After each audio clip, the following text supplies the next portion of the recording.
na nangyari? Kalmado ka lang. Sir, ayaw ko natin makilala kaibigan ko na yun. Sir. Pero dapat sir, kahit ano mangyari, kalmado ka lang, siyempre. Sige. Kalmado. Tiwala ako sa'yo. Tiwala ako sa'yo. Huwag ka tatay, baka magulat bigla yung kaibigan namin. Hindi, piling ko ganito na lang, pikit na lang si Sarad. Pikit na lang si Sarad. Para surprise. Mga pikit. Ano lang to? For memories sa vlog ko. Vlog mo. Guys, nga bro, taga tayo din nag-vlog. Bakit ko nag-ibig ako sir? Sige. Pikit na Sige, lang. sabihin ko Ah, sige.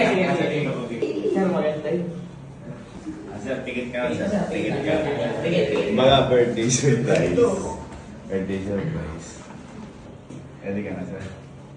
Asan dito? Uy!